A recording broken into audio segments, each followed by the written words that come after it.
Hello, genealogists. This is Craig, and this is Just Genealogy, and it's my favorite day of the week, Book Sunday, where I get to talk about the new books at Heritage Books.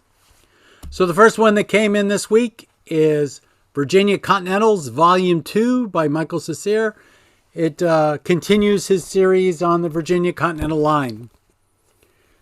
So if you're into Virginia Revolutionary War, probably a good opportunity.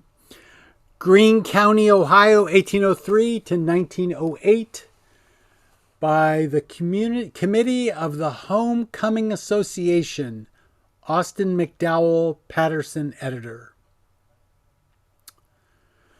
So Greene was created from Hamilton and Ross counties in Ohio in 1817. It's just an old book about Greene County, Ohio.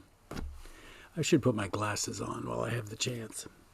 And then we brought back into print Samuel Greene's Epitaphs of the Old Burying Ground of Groton, Massachusetts.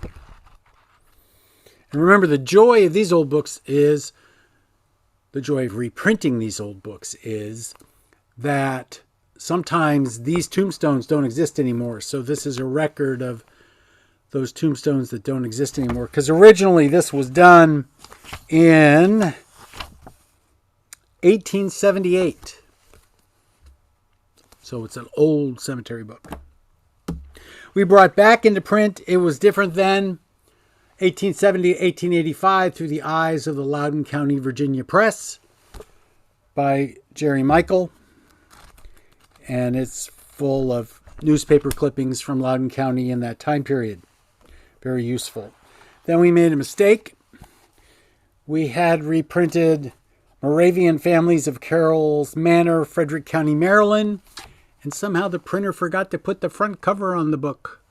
So I have 10 copies of this book that have just a spine. Fortunately, books go on the bookcase like this. So therefore, it's really not a real issue. But it's sort of distressing. And this book on Moravian Families of Carroll's Manor in Frederick County is by George Eli Russell. He and his wife were prolific writers of Maryland, Western Maryland specifically.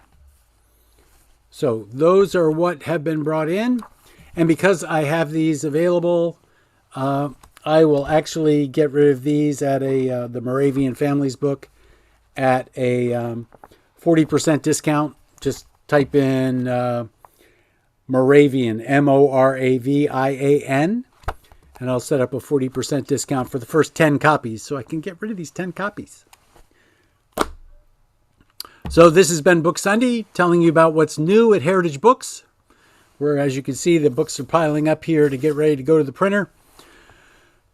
Anytime you see a white box, it means it's sitting here waiting to be worked on to go to the printer. Now, this isn't the only place that we work on boxes to go to the printer, because I'm not the publications division. I am responsible for the bringing in books like the reprints of things that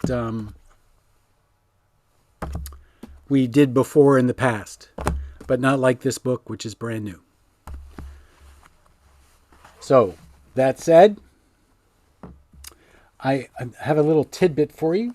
I'm working on a talk for the Santa Barbara Genealogical Society next week on the history of genealogy.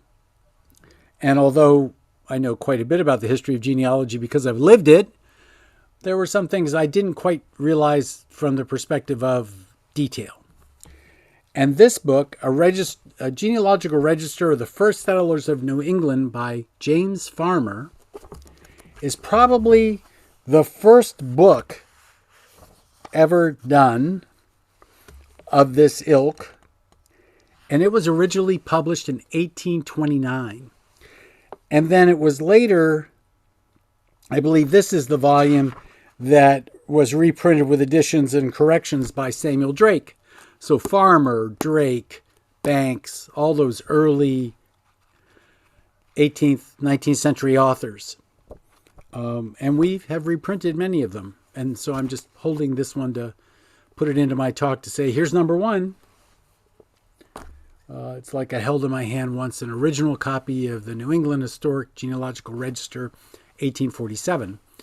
The New England Historic and Genealogical Society was formed in 1845, much to the chagrin of the Massachusetts Historical Society. And they were very upset because the New England Historic and Genealogical Society originally was going to be the New England Historical and Genealogical Society. And the Massachusetts Historical Society didn't like that, so they pretty much forced those poor guys in the New England Society to change their name to the New England Historic Genealogical Society. Did you know that? I didn't know that till this week. Did I care before this week? Not really, but now I know, so now I care. That's about how it is. Now you know, now you care. So this is Craig. This has been Just Genealogy and Another Book Sunday.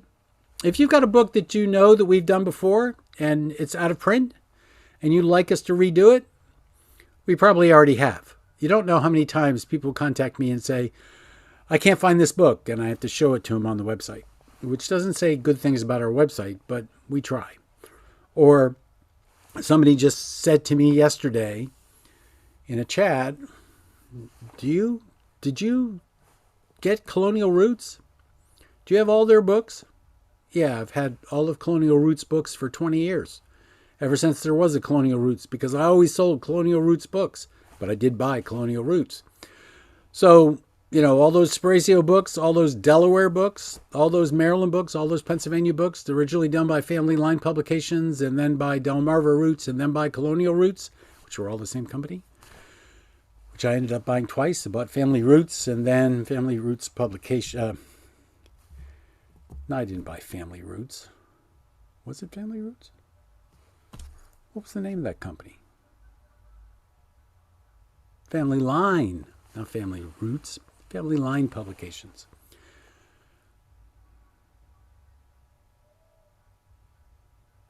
Embarrassment is because Family Roots still exists. Family Line Publications I bought in 1999. COVID fog, that's the only thing I can blame. What can I say? Anyway, we have lots of books. If you're looking for a book, come to Heritage Books and look.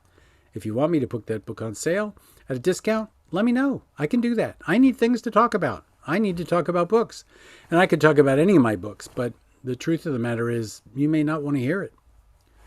So this is Craig, and this is Just Genealogy, and another Sunday has gone by.